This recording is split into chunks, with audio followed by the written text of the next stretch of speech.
Thank you. President Bach, former President Rudenstein, incoming President Faust, members of the Harvard Corporation and the Board of Overseers, members of the faculty, parents, and especially the graduates. I've been waiting more than 30 years to say this. Dad, I always told you I'd come back and get my degree.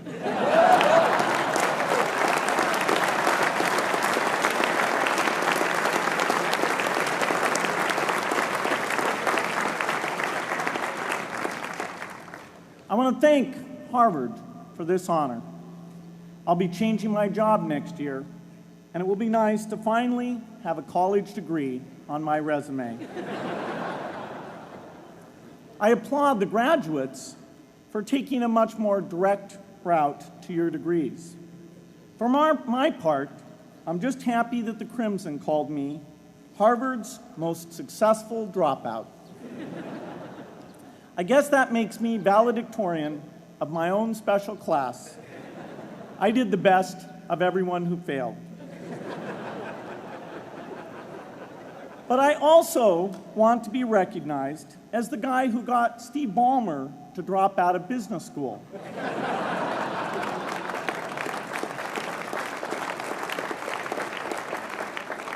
I'm a bad influence.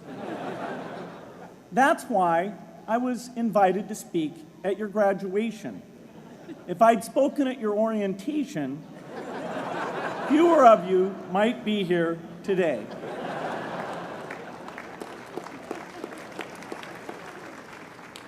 Harvard was a phenomenal experience for me.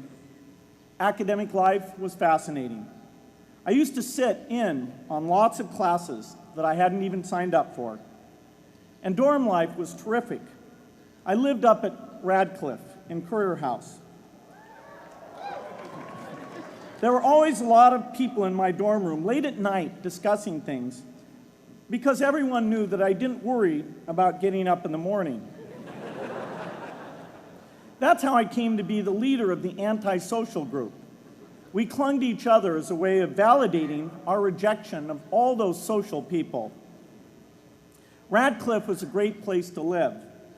There were more women up there, and most of the guys were math science types.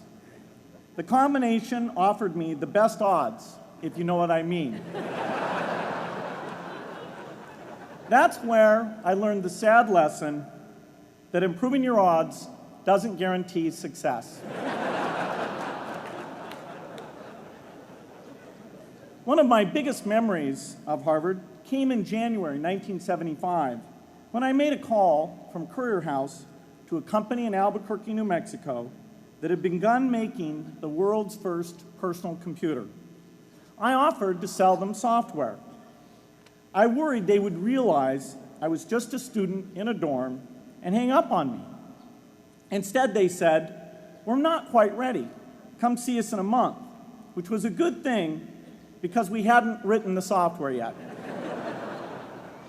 From that moment, I worked day and night on the extra credit project that marked the end of my college education and the beginning of a remarkable journey with Microsoft. What I remember above all about Harvard was being in the midst of so much energy and intelligence. It could be exhilarating, intimidating, sometimes even discouraging, but always challenging. It was an amazing privilege, and though I left early, I was transformed by my years at Harvard, the friendships I made, and the ideas I worked on. But taking a serious look back, I do have one big regret. I left Harvard with no real awareness of the awful inequities in the world, the appalling disparities of health and wealth and opportunity that condemn millions of people to lives of despair. I learned a lot here at Harvard about new ideas in economics and politics. I got great exposure to the advances being made in the sciences. But humanity's greatest advances are not in its discoveries, but in how those discoveries are applied to reduce inequity.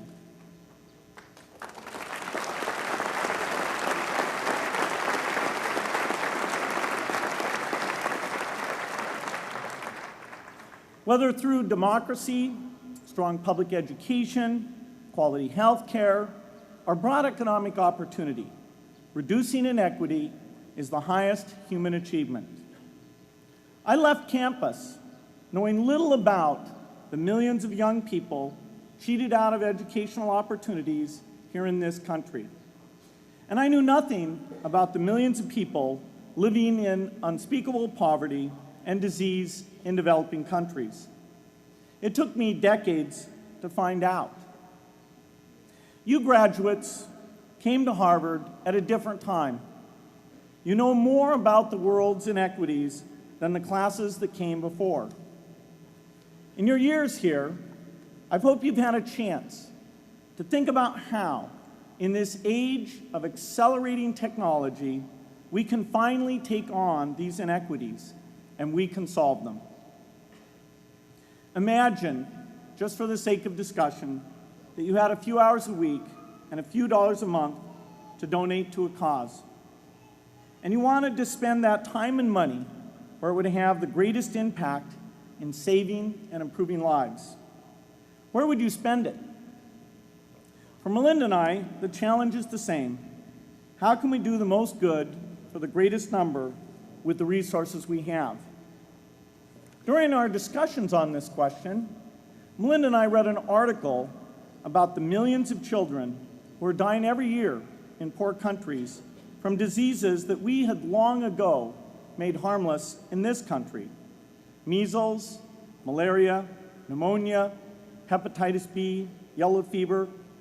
One disease that I had never heard of, rotavirus, was killing 500,000 children each year, none of them in the United States. We were shocked. We had assumed that if millions of children were dying and they could be saved, the world would make it a priority to discover and deliver the medicines to save them. But it did not. For under $1, there were interventions that could save lives that just weren't being delivered. If you believe that every life has equal value, it's revolting to learn that some lives are seen as worth saving and others are not. We said to ourselves, this can't be true, but if it is true, it deserves to be the priority of our giving. So we began our work in the same way anyone here would begin it. We asked, how could the world let these children die?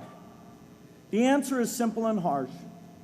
The market did not reward saving the lives of these children, and governments did not subsidize it.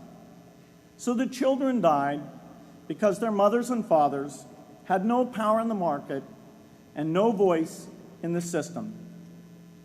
But you and I have both. We can make market forces work better for the poor if we can develop a more creative capitalism. If we can stretch the reach of market forces so that more people can make a profit or at least earn a living serving people who are suffering from the great inequities. We can also press governments around the world to spend taxpayer money in ways that better reflect the values of the people who pay the taxes. If we can find approaches that meet the needs of the poor in ways that generate profits for business and votes for politicians, we will have found a sustainable way to reduce inequity in the world. Now, this task is open-ended. It can never be finished. But a conscious effort to answer this challenge can change the world. I'm optimistic that we can do this. But I talk to skeptics who claim there is no hope. They say, inequity has been with us since the beginning and will be with us until the end, because people just don't care. I completely disagree. I believe we have more caring than we know what to do with. All of us here in this yard, at one time or another, have seen human tragedies that broke our heart, and yet we did nothing, not because we didn't care, but because we didn't know what to do. If we had known how to help, we would have acted. The barrier to change is not too little caring. It is too much complexity. To turn caring into action, we need to see a problem, see a solution, and see the impact. But complexity blocks all three steps. Even with the advent of the internet and 24-hour news, it is still a complex enterprise to get people to truly see the problems. When an airplane crashes, officials immediately call a press conference. They promise to investigate, determine the cause, and prevent similar crashes in the future. But if the officials were brutally honest, they would say, of all the people in the world who died today from preventable causes, 0.5% were on this plane. We're determined to do everything possible to solve the problem that took the lives of the 0.5%. The problem is not just the plane crash, but the millions of preventable deaths. We don't read much about these deaths. The media covers what's new, and millions of people dying is nothing new. So it stays in the background where it's easy to ignore. But even when we do see it or read about it, it's difficult to keep our eyes on the problem. It's difficult to look at suffering if the situation is so complex that we don't know how to help. And so we look away. If we can really see a problem, which is the first step, we come to the second step, cutting through the complexity to find a solution. Finding solutions is essential if we want to make the most of our caring. If we have clear and proven answers anytime an organization or individual asks, "How can I help?" then we can get action, and we can make sure that none of the caring in the world is wasted. But complexity makes it hard to mark a path of action for everyone who cares, and makes it hard for their caring to matter. Cutting through complexity to find solutions runs through 4 predictable stages: determine a goal, find the highest impact approach, deliver the technology ideal for that approach, and in the meantime, use the best application of technology you already have, whether it's something sophisticated like a new drug or something simple like a bed net. The AIDS epidemic offers an example. The broad goal, of course, is to end the disease. The highest leverage approach is prevention. The ideal technology would be a vaccine that gives lifelong immunity with a single dose. So governments, drug companies, and foundations are funding vaccine research. But their work is likely to take more than a decade. So in the meantime, we have to work with what we have in hand, and the best prevention approach we have now is getting people to avoid risky behavior. Pursuing that goal starts the 4-step cycle again. This is the pattern. The crucial thing is to never stop thinking and working, and never do what we did with malaria and tuberculosis in the 20th century, which is to surrender to complexity and quit. The final step, after seeing the problem and finding an approach, is to measure the impact of the work and to share that, success or failure, so that others can learn from the efforts. You have to have the statistics, of course. You have to be able to show, for example, that a program is vaccinating millions more children. You have to be able to show, for example, a decline in the number of children dying from the diseases. This is essential not just to improve the program, but also to help draw more investment from business and government. But if you want to inspire people to participate, you have to show more than numbers. You have to convey the human impact of the work so people can feel what saving a life means to the families affected. I remember going to the World Economic Forum some years back and sitting on a global health panel that was discussing ways to save millions of lives. Millions.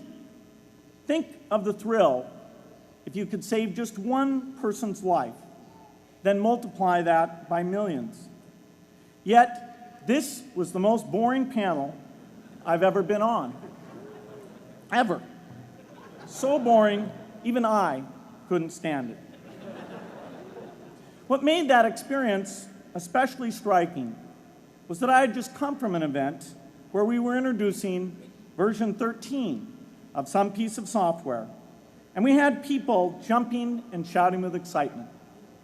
I love getting people excited about software, but why can't we generate even more excitement for saving lives? You can't get people excited unless you can help them see and feel the impact.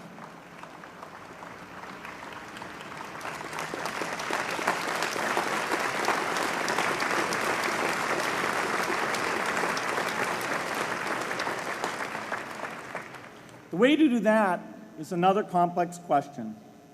Still, I'm optimistic. Yes, inequity has been with us forever, but the new tools we have to cut through complexity have not been with us forever. They are new. They can help us make the most of our caring, and that's why the future can be different from the past. The defining and ongoing innovations of this age, biotechnology, the personal computer, and the internet, give us a chance we've never had before to end extreme poverty and end death from preventable disease. 60 years ago, George Marshall came to this commencement, and he announced a plan to assist the nations of post-war Europe. He said, I quote, "I think one difficulty is that the problem is one of such enormous complexity that the very mass of facts presented to the public by press and radio make it exceedingly difficult for the man in the street to reach a clear appraisement of the situation. It is virtually impossible at this distance to grasp at all the real significance of the situation." 30 years after Marshall made his address, which was 30 years ago, as my class graduated without me, technology was emerging that would make the world smaller, more open, more visible, less distant.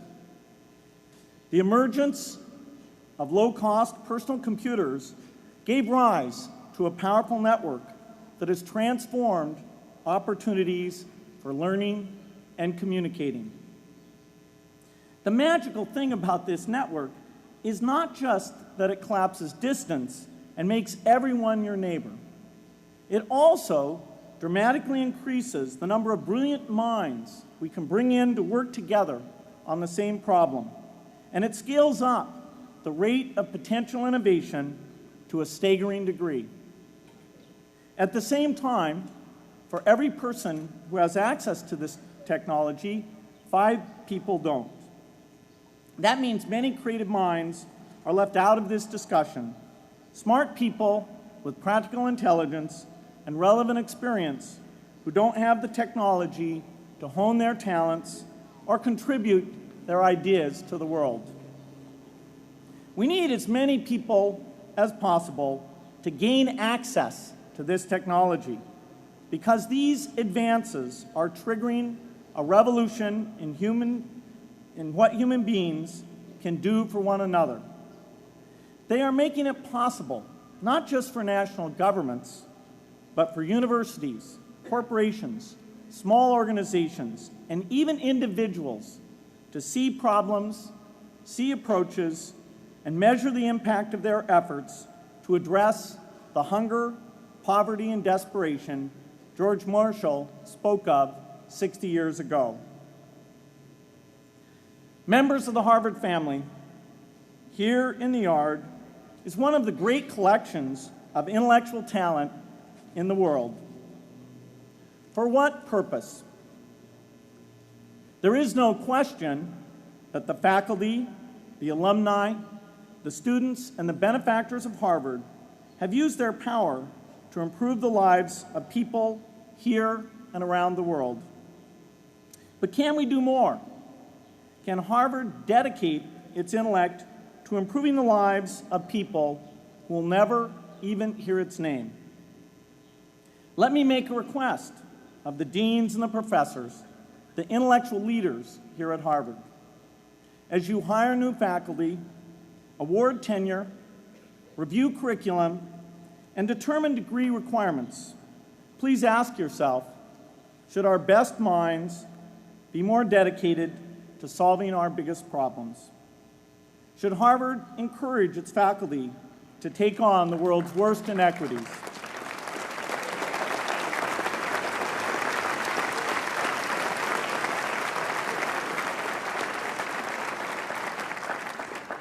Should Harvard students know about the depth of global poverty, the prevalence of world hunger, the scarcity of clean water, the girls kept out of school, the children who die from diseases we can cure?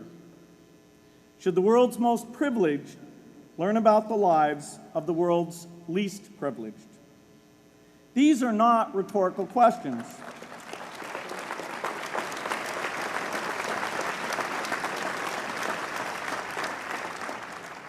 You will answer with your policies. My mother, who was filled with pride the day I was admitted here, never stopped pressing me to do more for others. A few days before I was married, she hosted a bridal event at which she read aloud a letter about marriage that she had written to Melinda.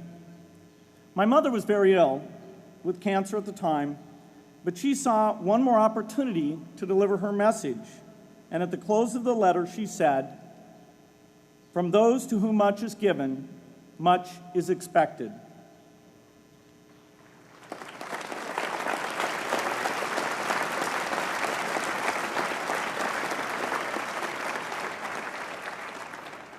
When you consider what those of us here in this yard have been given in talent, privilege, and opportunity, there is almost no limit to what the world has a right to expect from us. In line with the promise of this age, I want to exhort each of the graduates here to take on an issue, a complex problem, a deep inequity, and become a specialist on it. If you make it the focus of your career, that would be phenomenal. But you don't have to do that to make an impact. For a few hours every week, you can use the growing power of the internet to get informed, find others with the same interests, see the barriers, and find ways to cut through them. Don't let complexity stop you. Be activists. Take on big inequities. I feel sure it will be one of the great experiences of your lives. You graduates are coming of age in an amazing time. As you leave Harvard, you have technology that members of my class never had. You have awareness of global inequity, which we did not have. And with that awareness, you likely also have an informed conscience that will torment you if you abandon these people whose lives you could change with modest effort. You have more than we had. You must start sooner and carry on longer. And I hope you will come back here to Harvard 30 years from now and reflect on what you have done with your talent and your energy. I hope you will judge yourselves not on your professional accomplishments alone, but also on how well you have addressed the world's deepest inequities. on how well you treated people a world away who have nothing in common with you but their humanity. Good luck.